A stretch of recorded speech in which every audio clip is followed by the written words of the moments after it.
Shalom, shalom, boa tarde. Hoje nós estamos no dia 18 do mês de maio do ano de 2022. É o calendário gregoriano. E pelo nosso calendário judaico, nós estamos hoje no dia 17 do mês de Iyar, do ano 5782. Estamos aí com 254 dias transcorridos do nosso calendário judaico, bem como também até o pôr do sol. Hoje nós estamos no 31º dia, 31 dias da contagem do Homer. E ao pôr do sol de hoje e até o pôr do sol de amanhã, nós estaremos aí então adentrando, ao 33º dia da contagem do Homer. Até o pôr do sol nós estamos no 32º dia do Homer, 32 dias,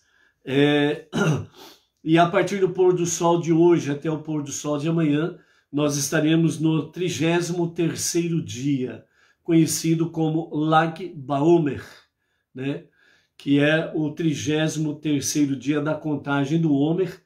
E Lag Baomer, nós vamos falar daqui a pouco sobre algumas coisas pertinentes a Lag Baomer, ok? E hoje é o 4º dia da semana, quarta-feira, e nós estamos aí na nossa quarta aliá, a nossa quarta leitura da nossa paraxá da semana. A nossa paraxá da semana é Behar, no monte, onde nós temos aí o capítulo 25 e o começo do capítulo 26 para a nossa paraxá desta semana, ok?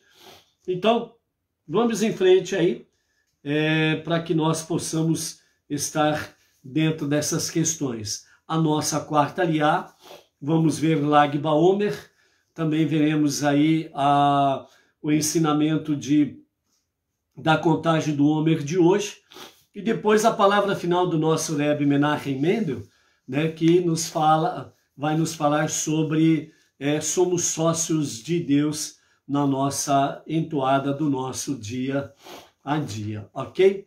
Então, a nossa quarta leitura, ela está no capítulo 25 do livro de Levítico, Vaikra, e nós vamos aí do verso 25 até o verso 28, Que as misericórdias do Eterno aí estejam aí com todos, principalmente nas regiões frias, que a frente polar que está chegando, aliás, já chegou, está aí em todos os lugares aí das regiões centro-oeste, sudeste e sul, Que o Eterno tenha graça e misericórdia e protege todos aí dessa frente polar que fez e vai fazer as baixas temperaturas ficarem gélidas, E que sejam todos aí devidamente protegidos contra esta friagem difícil aí, ok?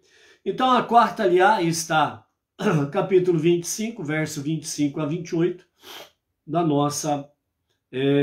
do nosso livro Levítico, dentro da paraxá Behar. Diz assim: somente se teu irmão empobrecer, ele poderá vender apenas parte de sua terra hereditária.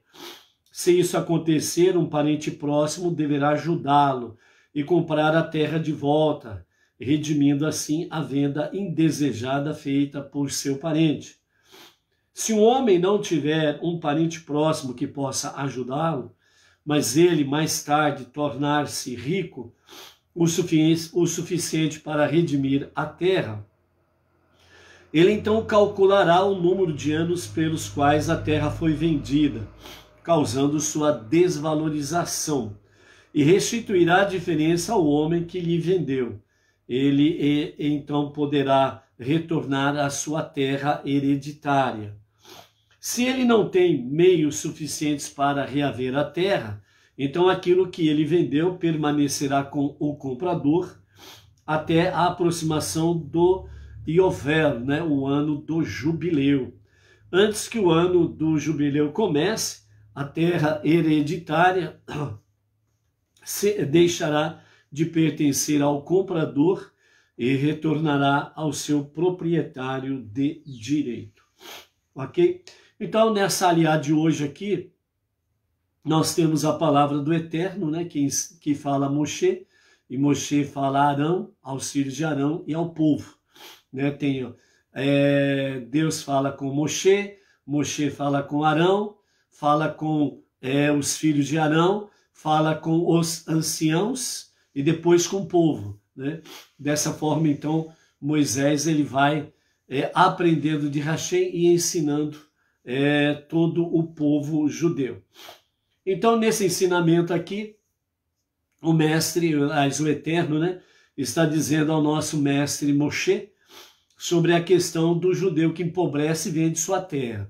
Se ele tem um parente que é rico, ele pode comprar a terra do comprador do seu parente e restituir a terra ao seu parente. Né?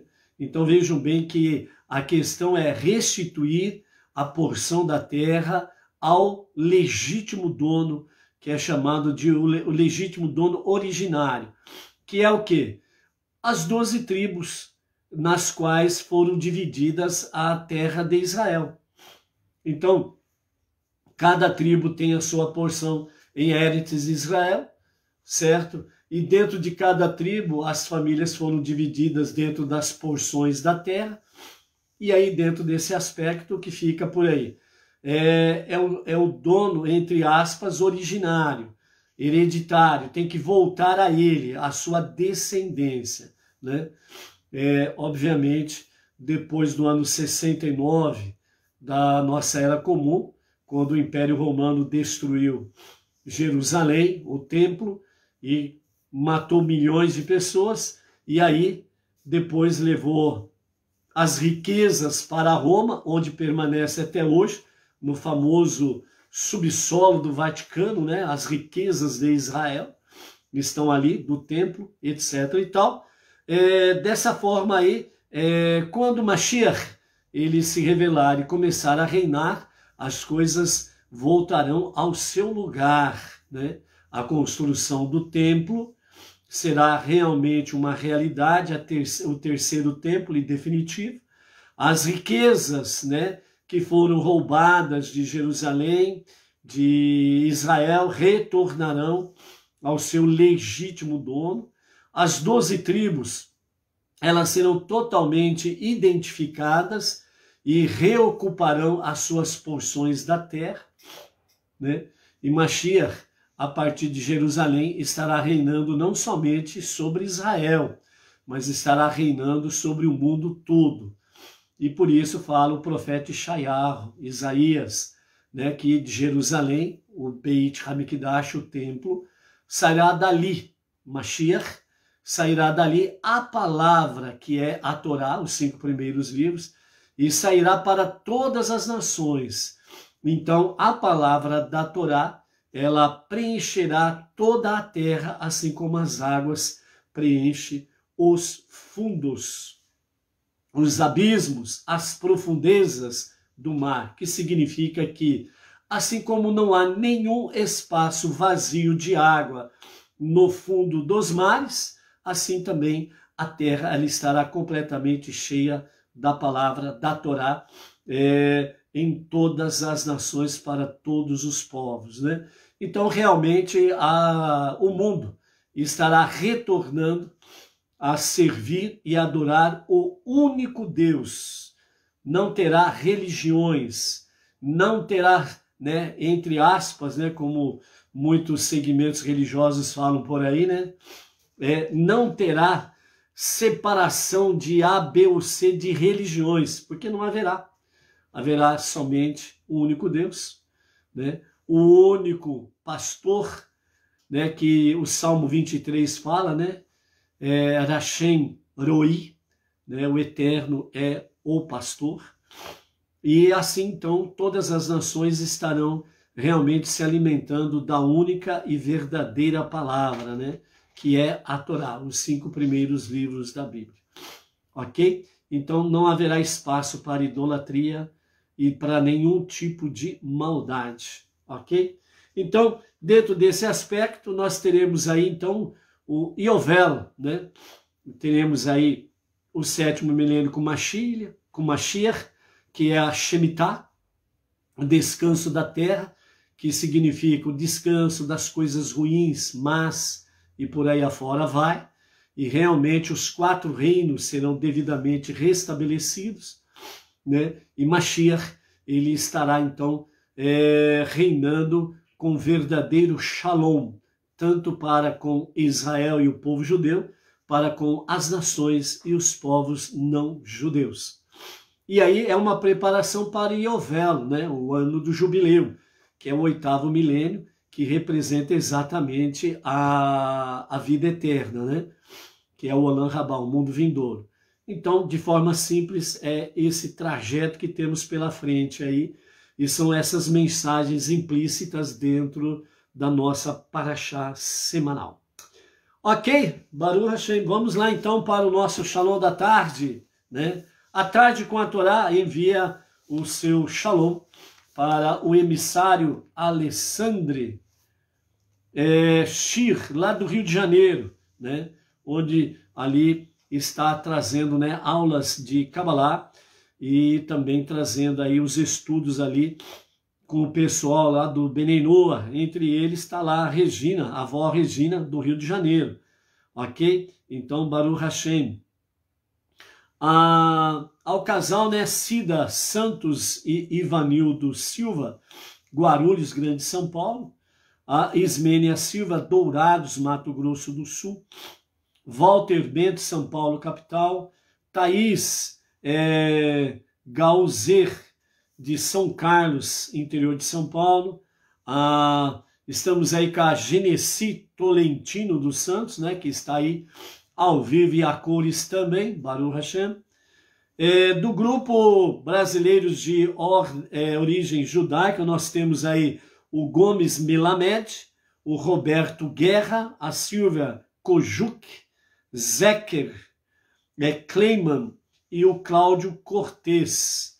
Hoje nós temos aí, né, na nossa saudação para 3 pessoas, né, lá do exterior. A primeira delas é o John Carrick, da Flórida, Estados Unidos. A segunda pessoa é a Júlia Ruth Medietas, lá da cidade de Santa Fé, em Venado Tuerto, lá na Argentina. E lá de Havana, Cuba, temos aí também a Nancy Cruz, lá de Havana, Cuba, né? Então, a nossa saudação aos nossos 3 amados aí do exterior, que o Eterno visite com muita graça, muita proteção, saúde, muitas bênçãos espirituais, né? Principalmente aí a Nancy Cruz e família lá em Havana, Cuba, e também a Júlia Ruth e família lá em Santa Fé, Argentina, né? Devido ao próprio quadro, né, que os 2 países estão enfrentando aí no seu dia a dia, né? E o John Carrick, lá da Flórida, dos Estados Unidos, também muitas bênçãos ali, ok? A Rose Bake, Vila Velha, Santa Catarina. O Wagner José Ferreira, Rio Maria, Pará. O Robervan Gomes, Itacoatiara, lá no Amazonas. O Luan Carlos Yossi Natan, de Curitiba, Paraná.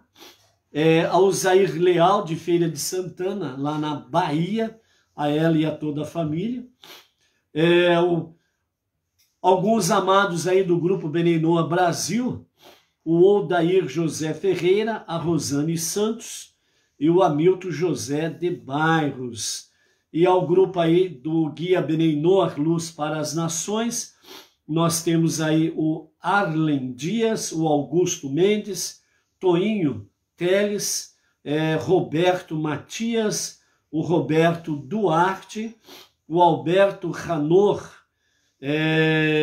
Ben Israel, o Deusdete Costa da Silva, Eronilda Lima e o Jonathan Perassolo, ao jovem Jonathan Perassolo. Então a ele e toda a família, o nosso shalom aí. Estamos aí também com o Luiz Ribeiro, Itaquera, Grande São Paulo, a Marli Stael, lá de Vitória, Espírito Santo, a Solange, né, lá de Santa Ernestina, aqui próximo a Ribeirão Preto, né, a Solange Cândido, e os mais que foram chegando por aí, o nosso, vamos dando um shalom aí, ok? O pessoal sul-sudeste, né, e centro-oeste, muito frio por aí, pessoal. A temperatura está caindo lá nos pés, misericórdia, principalmente no sul, né? Então, os nossos amados e todo o povo da região sul aí, muita bênção, muita proteção divina aí, diante dessas quedas violentas de temperatura, né? E que a nossa imunidade fique em alta aí, misericórdia, Rachei, e todo o nosso aparelho respiratório seja muito bem fortalecido pelas bênçãos divinas, porque esse tempo aqui promete misericórdia, ok? Então, amados, hoje, ao pôr do sol de hoje, até o pôr do sol de amanhã, nós estamos aí no 33º dia da contagem do Homer, e o 33º dia é conhecido como Lag Baomer, né? Então, o que é Lag Baomer? É o 33º dia da contagem do Homer. Viu só? É simples. Então, Lag Baomer é o 33º dia da contagem do Homer. Então, nós temos aí, nesse dia, a partir do pôr do sol de hoje até o pôr do sol de amanhã, nós temos o aniversário do falecimento do grande sábio Rabi Shimon Bar Yochai. Ele é o autor do livro Zohar, o Esplendor, né? O livro do Esplendor. É um livro muito profundo, é um livro que é muito elevado. O não-judeu Benei Noach não deve estudar o livro do Zohar sem uma orientação rabínica, ok? Então é importante que possamos estudar o Zohar, tudo bem, mas com uma orientação rabínica, ok? Né? Então vão aí, como diz o outro, né, entrar de cabeça em estudar o Zohar sem uma orientação rabínica. É muito profundo, muito elevado, tem muitas linguagens figurativas que realmente os rabinos entendem com muita profundeza isso daí e pode orientar adequadamente, né, os não-judeus que não têm desde cedo, desde a sua infância, a devida orientação, estudo dentro da Torá propriamente dita, dentro do Talmud, Mishnah, Kabbalah, Zohar, ok? O Tânia, né? O nosso Rav Yaakov Gerenstad já faz há alguns anos que tem liberado aí a porção diária do Tânia, né? Que é para fazer reflexões sobre as suas mensagens, né? Então tem essa orientação rabínica. Então por isso, né, é importante.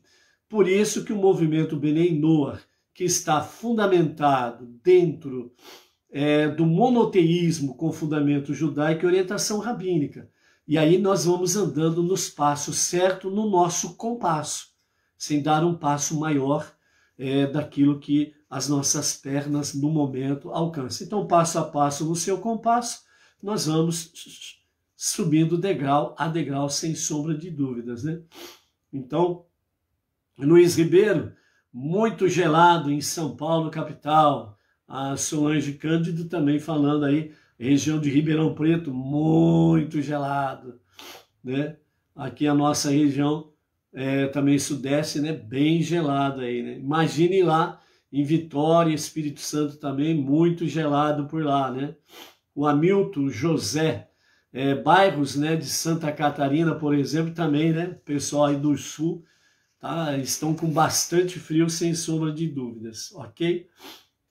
Então, dentro de Lag Baomer, o aniversário do falecimento do Rabi Shimon Bar Yochai, né, é comemorado com festa. Por quê? Porque o Rabi Shimon Bar Yochai, quando ele estava aproximando o momento do seu passamento, ele recomendou que não houvesse choros, né? Não houvesse tristeza, muito pelo contrário, houvesse alegria e festa. Por quê? Porque ele deu a resposta. Porque significa que, de fato, eu cumpri a missão e é o momento do retorno. Né? Então, é isso daí, ok? Então, é por isso que ele falou para comemorar. Né? O Hamilton José de Bairros, lá de Florianópolis, né, Santa Catarina, está falando que está 16 graus. Uau! Esfriou bem aí. Não resta dúvidas, né? O ventinho mais frio, aí a sensação térmica vai mais lá para baixo ainda, né, nos termômetros, aí, por assim dizer, né? Então é isso daí mesmo. Então, amados, né, essa é a questão do Rabi Shimon Bar Yochai, né, em Lag Baomer, comemorar a festa, né? É uma festa sobre a questão do seu passamento, né? E também, né, entre as semanas de Pesach e Shavuot, nós temos aí um momento muito triste que aconteceu, que foi exatamente uma praga que assolou em torno de 24 mil alunos do Rabi Akiva, né?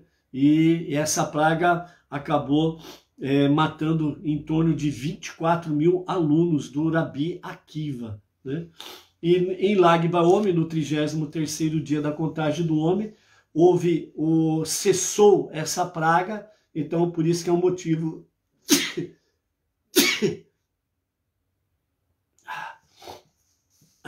um motivo de festejar aí.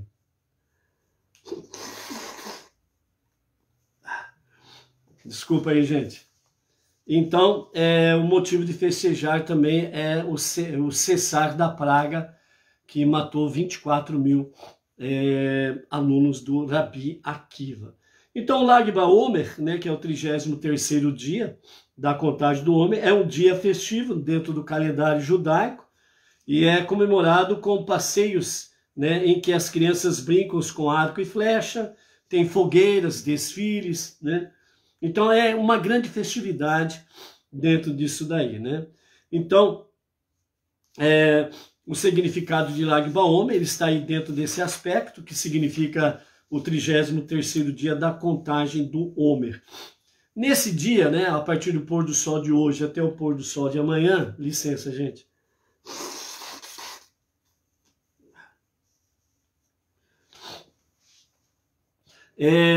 Algumas características, né, desse dia especial exatamente sobre a questão de se come ovos cozidos, recita-se o Salmo 33, que é exatamente do dia 33, né? Também é recomendado, né, que se faça uma de Sedaká, por ser o dia 18 do mês de Iyar, então que seja feita uma de Sedaká de R$18, né? No mínimo R$18, com essa finalidade aí também. Aí você escolhe como você faz a sua tzedakah de R$18. E também tem fogueiras, né? Muitas fogueiras em vários lugares do planeta, onde tem o grupo de judeus, Benei Noach, fazendo a fogueira de comemoração aí. A Genesi Tolentino, lá de Londrina, Paraná, 13 graus, muito frio. Diz que até o fim da semana vai cair mais ainda as temperaturas, né? Para amanhecer ontem, no nosso local de trabalho aqui em Bauru, né? Nós estávamos com 11 graus a temperatura lá no local lá. E a sensação térmica estava em torno de 9 graus.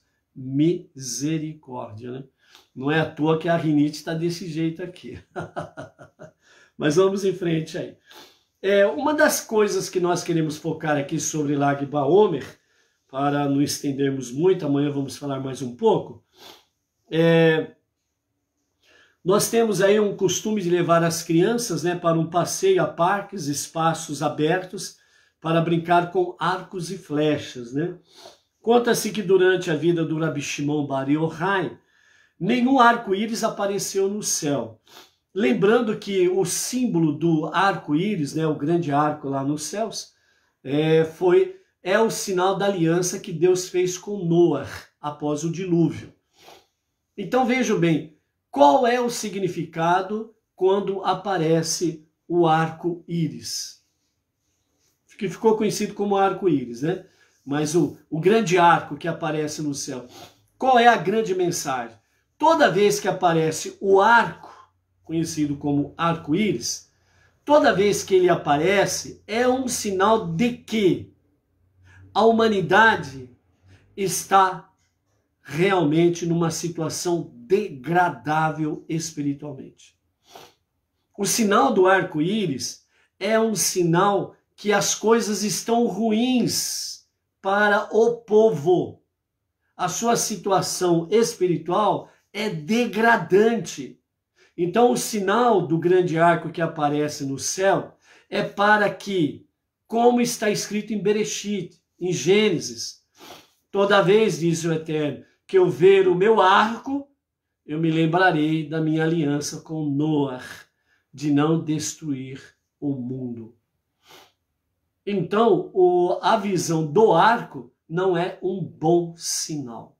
E por isso, nos dias do Rabi Shimon bar Yochai, o arco não apareceu durante o tempo da sua existência, devido aos seus grandes méritos, realmente, no seu período. A geração do seu período estava realmente debaixo dos méritos do Rabi Shimon bar Yochai. Então, no período da sua vida, o arco não apareceu, ok? Então, esse é o ensinamento que nós falamos aqui sobre a questão do arco e o Shimon bar Yochai. O ensinamento racídico sobre a questão do arco e flecha traz para nós exatamente a forma funcional do arco e flecha. Ou seja, o arco você puxa, traz para o seu peito, para depois lançar a sua flecha. Então, o ensinamento racídico, né, o pensamento racídico traz para nós que ao empurrar a flecha para trás, né, quando você puxa o arco, ele vem exatamente em direção ao seu próprio peito, ao seu próprio coração. Então, o arqueiro a impele a uma grande distância para golpear o coração do inimigo lá na frente. A essência mística da Torá, disseminada pelo Rabi Shimon bar Yochai, funciona pelo mesmo princípio. A pessoa deve mergulhar em si mesma. Então ele puxa o arco e a flecha, ela vem para o seu peito primeiro.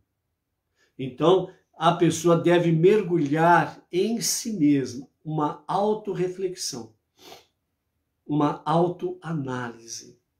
É você diante do seu próprio espelho. Então ele recolhe-se à sua essência, e ao recolher-se na sua essência, o seu peito, seu coração, a sua essência, ali ele encontra a centelha divina de Deus, obviamente. E dentro desse aspecto, ele descobre, confere o poder de derrotar o adversário mais obscuro e transformá-lo em algo bom e positivo. Quem é o adversário mais obscuro? Quando ele traz a flecha, quando ele puxa o arco, pá, ele traz para o seu peito, junto do seu coração. Ali ele encontra a centelha divina. Aí ele encontra-se consigo mesmo. Ele se recolhe à sua própria essência. E ali ele encontra o adversário mais obscuro para ser vencido. O seu ego. O seu próprio intelecto. A mãe das suas emoções. Então é ali que ele precisa derrotar o seu primeiro e grande inimigo, o inimigo mais obscuro. Por que o inimigo mais obscuro, segundo o pensamento racídico? É porque de uma hora para outra, você se transforma de uma ovelha em um leão. De uma hora para outra, você se transforma de luz em escuridão. De uma hora para outra, você pode se transformar em alguém bom e, de repente, um alguém terrivelmente mal. Então, por isso, o pensamento racídico diz: levando as crianças desde pequeno aprendendo sobre arco e flechas, a grande lição, o primeiro inimigo que deve ser vencido é exatamente esse adversário mais obscuro, que é o nosso ego, o nosso eu.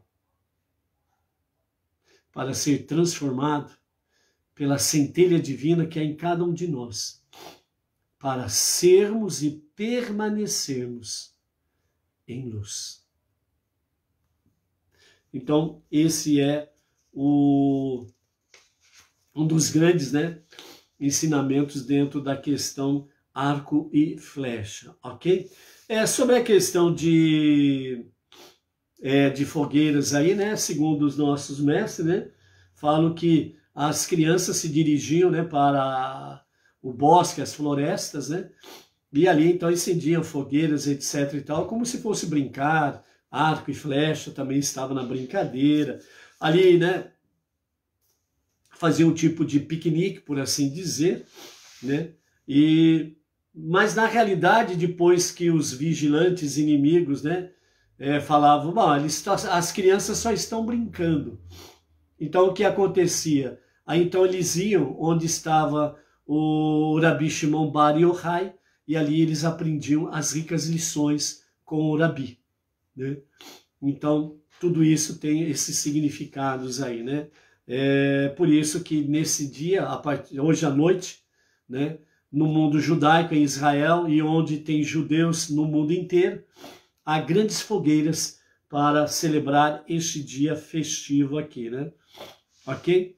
A Luciana Rodrigues dizendo aí que lá em Marília as coisas estão gélidas, 9 graus, misericórdia, Então é isso daí. Resumidamente aqui, vamos falar um pouquinho sobre a questão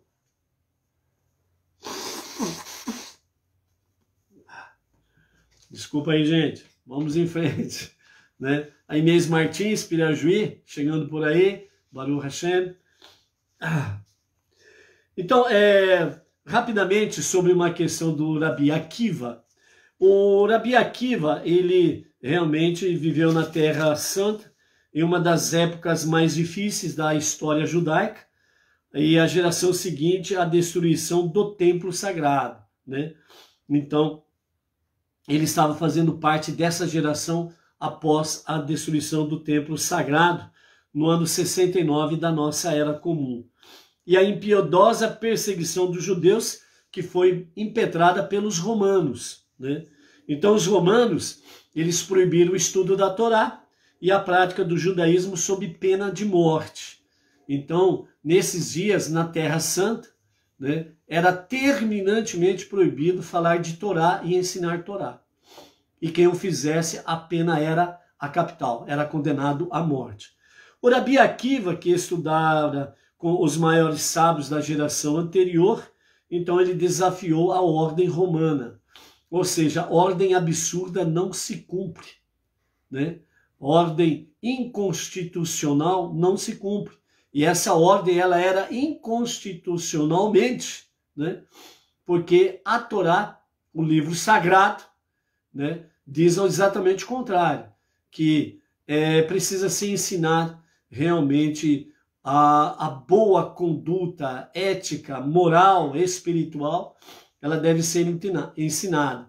E os romanos estavam dizendo o contrário, que não era para ensinar nada de bom, nada de luz, nada de Deus, né? Porque o Império Romano sempre representou o quê? Deuses do seu Olimpo, né? As suas divindades pagãs misturadas com um monte de coisa dentro da vida romana. Então, essa mistura, né, de paganismo, divindades, deuses da mitologia greco-romana, sempre foi uma realidade dentro da vida romana. E eles proibiram exatamente que se falasse sobre o único Deus. A palavra da vida, a palavra da verdade, né?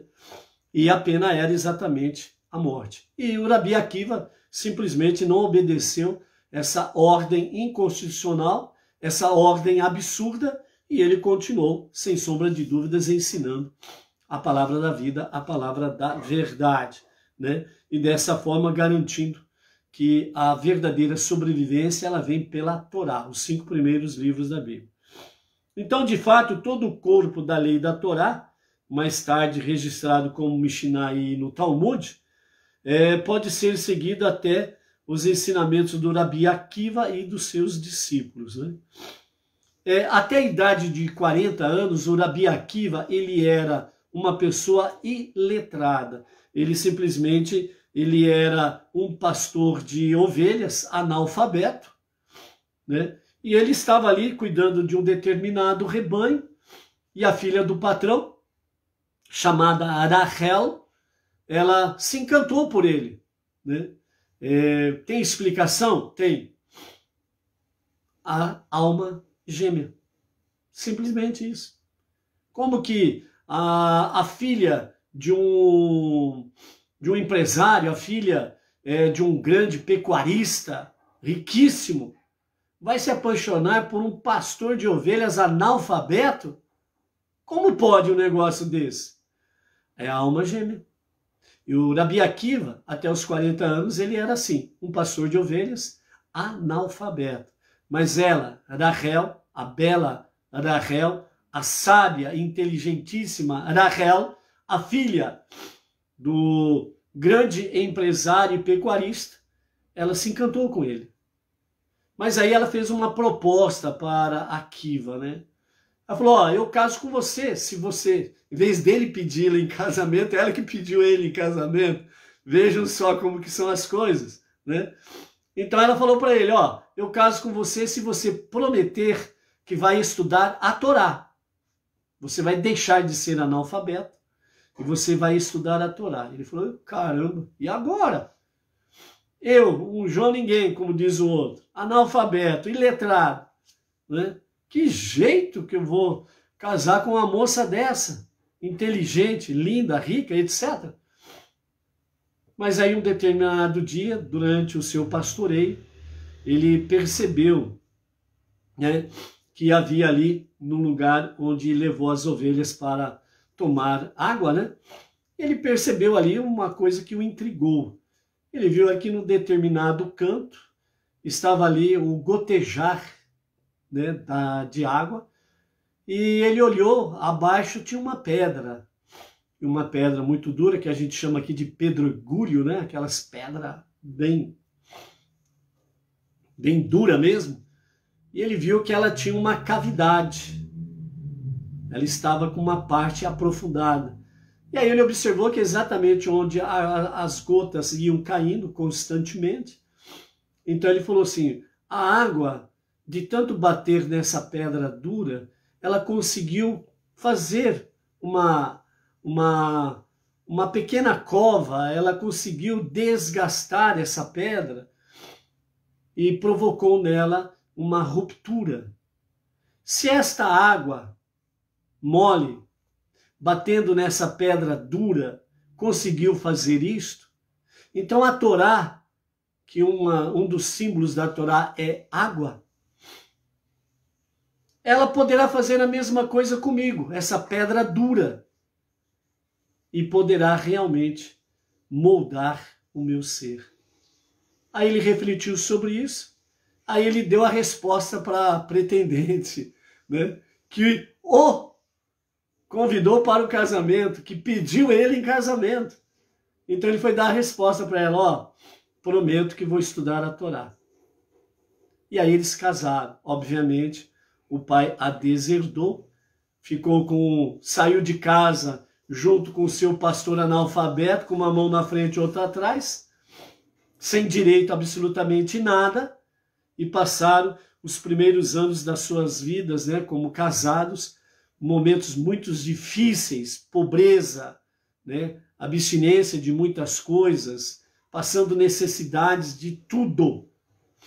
E ele conseguiu um novo emprego, e nesse novo emprego ele continuou a princípio como pastoreio, mas logo em seguida ele conseguiu realmente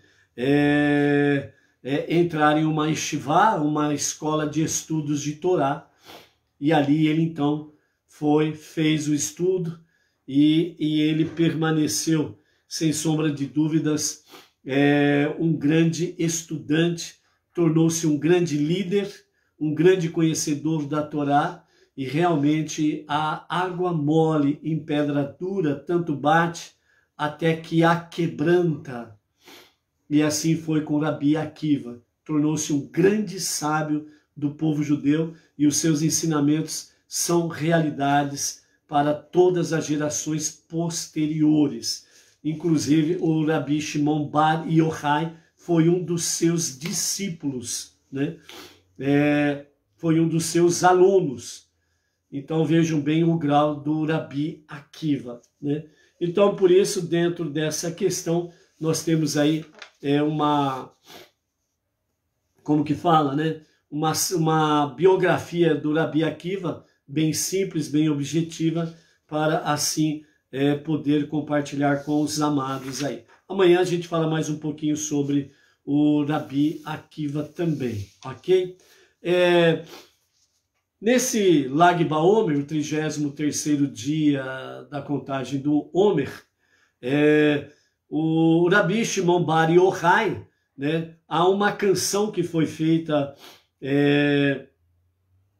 para ele, né, em mérito a ele, em honraria a ele, e então nesse cântico, né, que tem para o Rabi Shimon Bar Yochai, temos ali a grandeza das 10 sefirot, as 10 emanações da revelação divina, os 10 filtros em que traz para nós realmente a Shekhinah, a presença divina.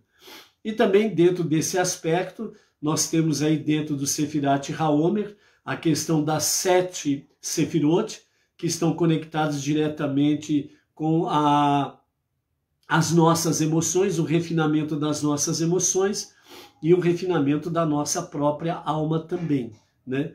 Então, o compositor, né,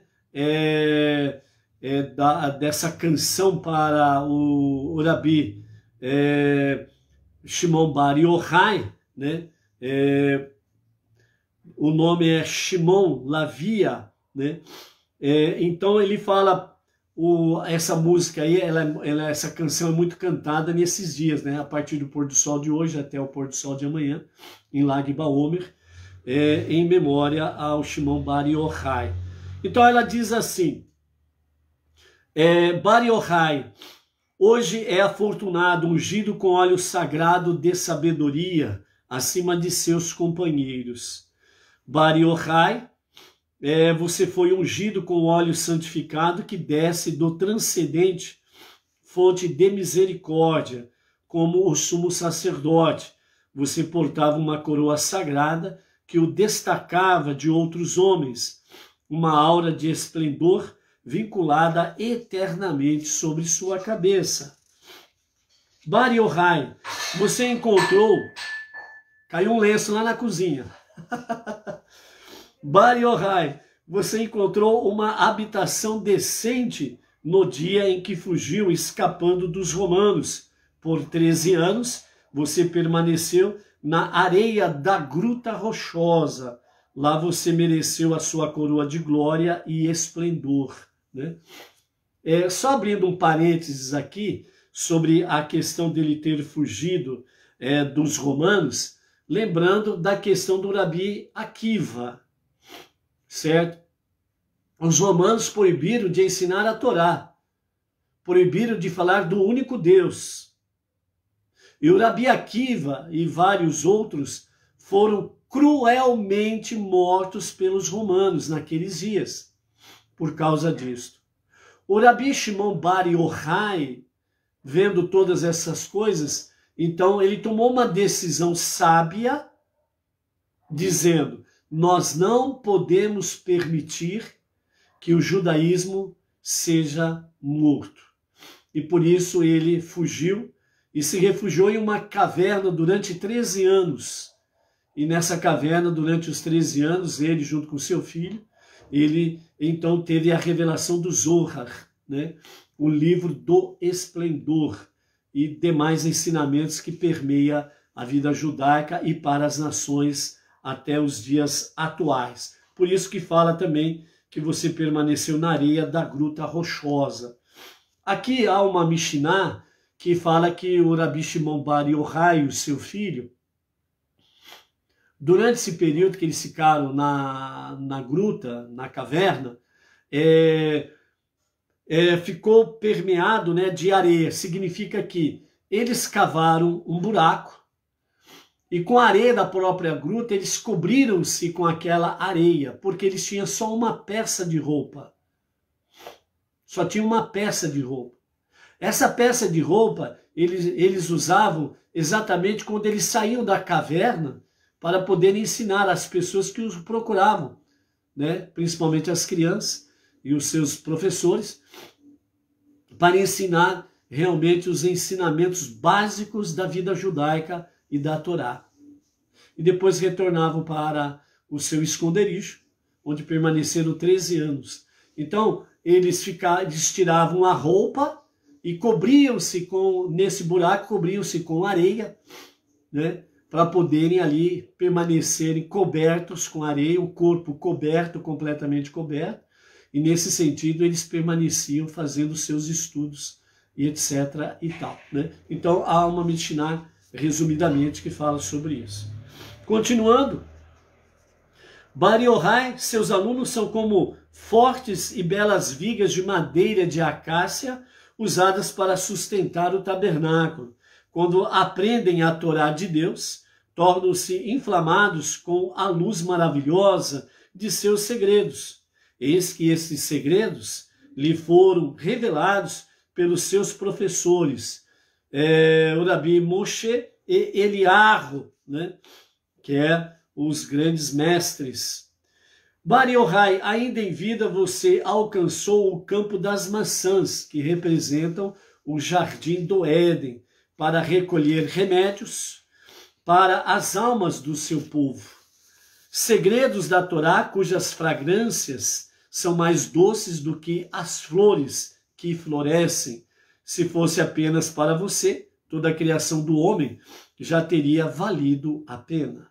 Bar Yochai, você cingiu-se com força e atingiu total autodomínio, a fim de lutar a batalha da Torá, fogo preto sobre branco, de fogo das portas onde os juízes se sentaram.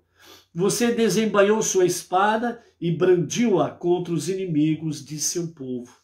Bar Yochai, você ascendeu a um palácio de luz de pedras puras de mármore. Mesmo lá você endureceu o seu rosto como leão e ficou impassível diante da constelação de Léo. Coroado em glória, você subiu até o grande urso para receber as maravilhas que nenhum mortal jamais compreendeu. Você viu, mas quem pode lhe ver? Né? Aqui está falando das constelações, né? Do zodíaco que se vê nos céus, né? A constelação de Léo, a constelação do grande urso.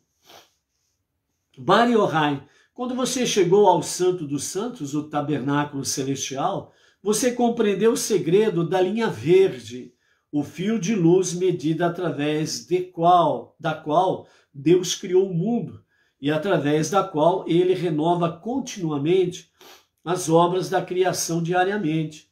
As obras da criação são conhecidas como as 7 semanas, 48 portas de do entendimento, para ir mais além e compreender o segredo da 50ª porta do entendimento. Você limita o seu pensamento para a letra Shin, em ambos os lados da cabeça do tefilim, né? Aqui, né, vem se confirmar o que os sábios falam através do Talmud, da Mishnah e etc. e tal, que o Rabi Shimon Bar Yochai, ele atingiu o portal de número 50, que é o grande portal que completa e aperfeiçoa todo o entendimento, a sabedoria divina. Shimon Bar Yochai, você percebeu o esplendor do Yud, a inefável sabedoria da Torá que precedeu a criação. Você domina os 32 caminhos de sabedoria que fluem a partir do Yud, a essência da Torá, que é chamada a primeira terumá. Então, como o querubim no alto, você foi ungido com o brilho da luz radiante de Deus. Bar Yochai, quando você atingiu um nível mais alto da misteriosa luz oculta, você temia olhar devido à intensidade do seu brilho. Ela é o nível mais oculto da vontade de Deus e propósito que é chamado de não ser, a respeito da qual Deus declarou: nenhum homem pode ver-me e permanecer fisicamente vivo. Bar Yochai, feliz é a mãe que lhe concebeu. Afortunada é a nação que absorve seus ensinamentos. E felizes são aqueles que entendem os segredos que revelou.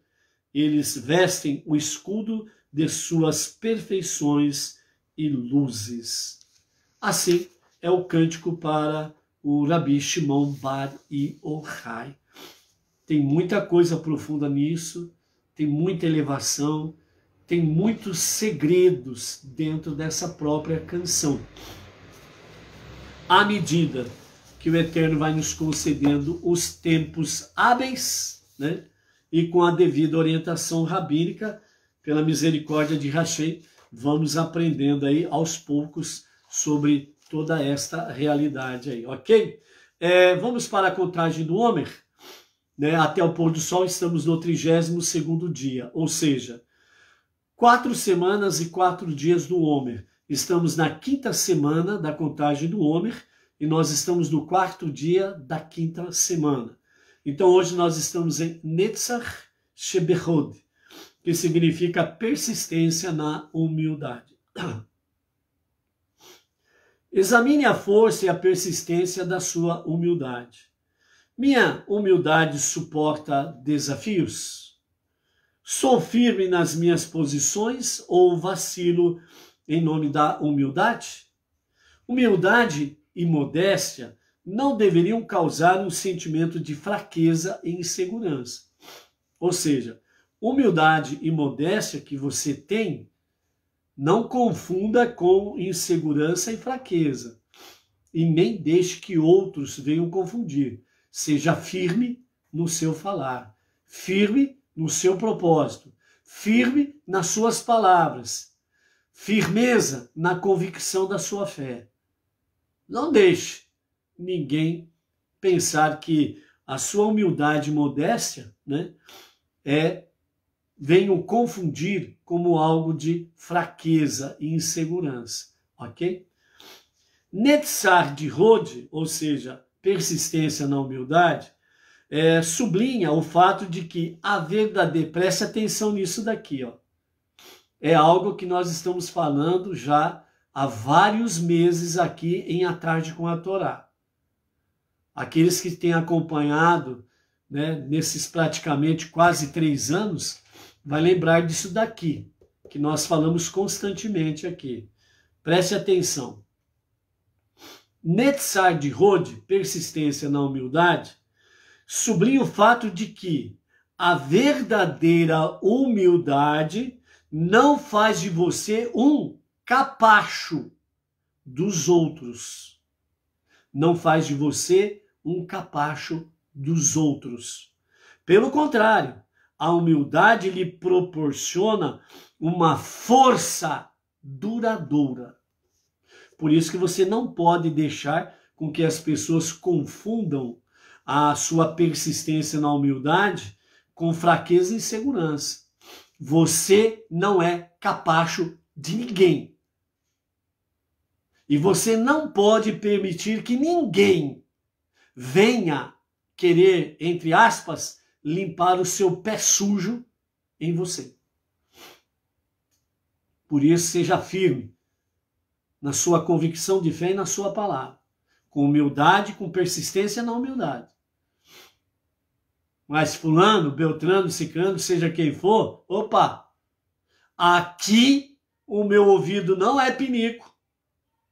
E aqui não sou capacho de ninguém para vir limpar seu pé sujo, não.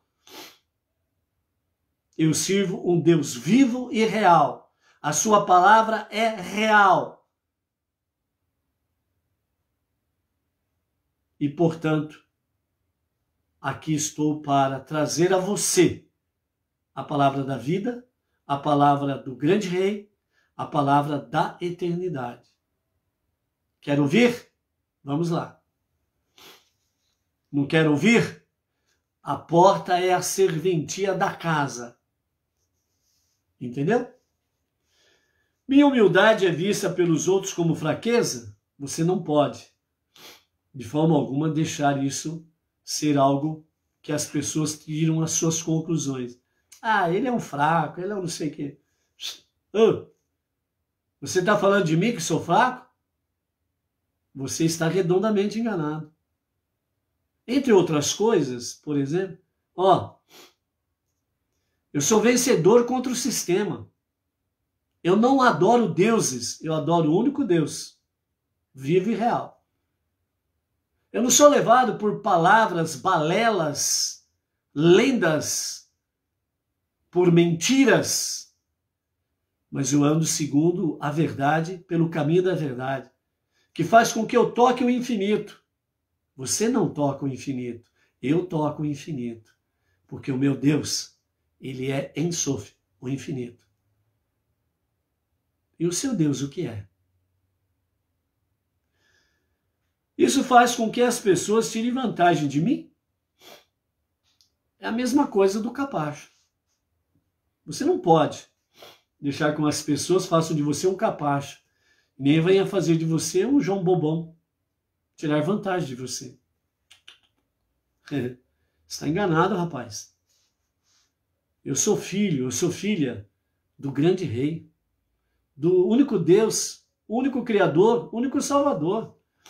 Aqui não. Aqui você não vai levar vantagem não, rapaz. Entendeu? Exercício do dia. Demonstre a força de sua humildade, iniciando ou participando ativamente de uma boa causa. Aí você cria essa boa causa aí, né? À luz dos olhos do Eterno e à luz da sua palavra, ok? Baseado nisso, você pode tirar como base o que o nosso Rabi, o nosso Rebbe, Menachem Mendel, nos fala agora na sua palavra final, que diz, somos sócios de Deus. Outra coisa que nós temos falado constantemente aqui em A Tarde com a Torá. Sermos sócios de Deus. Então, não deixe as pessoas fazer de você de capacho, nem de fazer de você de bobo. Ô, fulano, quem que é o teu sócio? Hã? Eu não tenho sócio. Então, eu tenho um sócio. Quem é o teu sócio? O meu sócio é Deus. Eu sou sócio dele. Ele me convidou para ser sócio dele na criação. Então, se você não tem sócio, então fique sabendo uma coisa. Você faz parte da propriedade que Deus me chamou para ser sócio. Você está abaixo de mim. Já que você não quer ser sócio com Deus, você está abaixo de mim. Ok? Coloque a pessoa no seu lugar. Não deixe tirar vantagem de você, não. Ok? Então, dentro desse campo, o nosso Rebbe Menachem Mendel, ele nos fala sobre a nossa aliá de hoje. Deus instruiu Moshe que dissesse ao povo judeu, o redentor do campo, que é parente do vendedor, poderá ir e redimir essa terra que seu parente vendeu. Então é aquele judeu que ficou pobre e ele pôs a sua propriedade à venda. Aí veio o comprador e comprou dele. Mas esse que ficou pobre e vendeu a sua propriedade, ele tem um parente rico. Então esse parente rico, ele vem e compra de volta a propriedade e ele restitui ao seu parente pobre a sua propriedade. É isso que quer dizer. Então, já começa a definir aí o que significa somos sócios de Deus. Continuando, o Rebbe diz: as leis da redenção da propriedade, que antecede o ano de jubileu, o Yovel, o 50º ano, estão baseados no princípio enunciados nos 2 versículos anteriores, ou seja, Levítico 25, 23. A terra não pode ser vendida de tal maneira que se desconecte de forma permanente do dono original, porque a terra me pertence.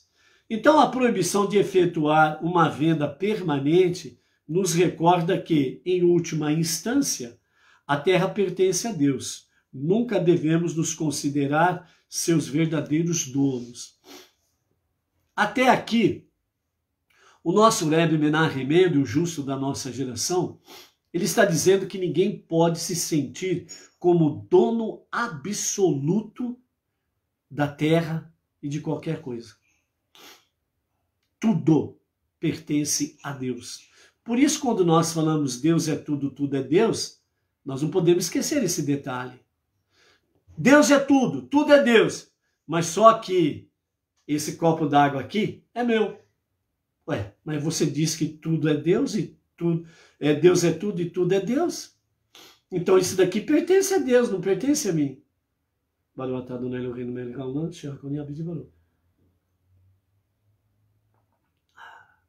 Até a água não nos pertence. Nós precisamos pedir a bênção para Ele para podermos usar aquilo que Ele nos concede. Entendeu? Por isso temos as bênçãos dos alimentos, as bênçãos para todas as coisas. Porque, disse Deus, a terra me pertence. Tudo que tem no universo, em nosso planeta, pertence a Ele. Não é só no nosso planeta, é no universo todo. Pertence a Ele. Não podemos esquecer isso. Continuando. Então aqui o nosso Rebbe Menahem Mendel diz, ninguém pode vender a terra e alguém comprar como algo permanente. Ou seja, essa propriedade, seja ela o qual for, ela é minha perpetuamente. Não pode-se fazer isso. Então, quando Deus ele fala para o povo judeu, ao tomar posse da terra prometida, ele está mostrando realmente para o povo judeu que nada é absolutamente perpétuo como posse do ser humano, seja na terra de Israel, seja fora da terra de Israel. O que ele quer dizer como mensagem absoluta aqui é que tudo pertence a Ele, o único Criador. Entendeu? Isso daí é para mostrar a nós exatamente o quê?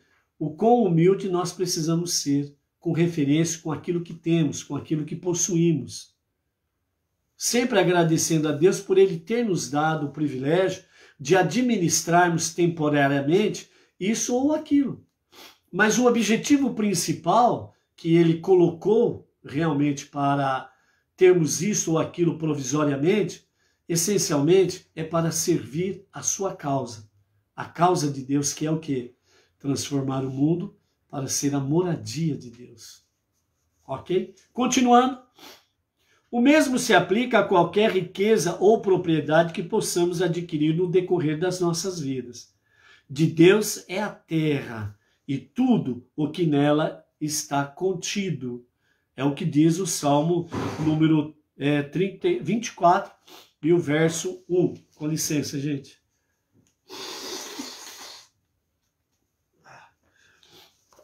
Então, o verso 24 e o verso 1 nos fala exatamente isso. De Deus é a terra e tudo o que está nela contido. Então, Deus é tudo, tudo é Deus, pertence a Ele. E aí, então, nunca devemos perder de vista O fato de que Deus nos deu tudo o que possuímos apenas como sendo seus sócios. Por isso você é um sócio de Deus.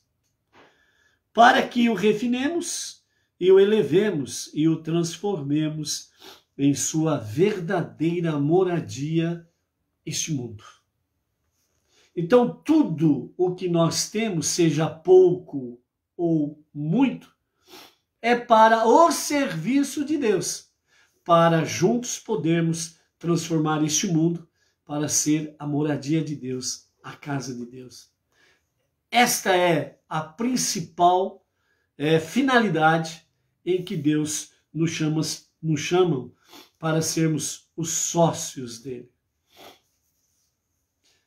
Sermos sócios de Deus significa que com ele viveremos o Olam Rabá, a vida eterna.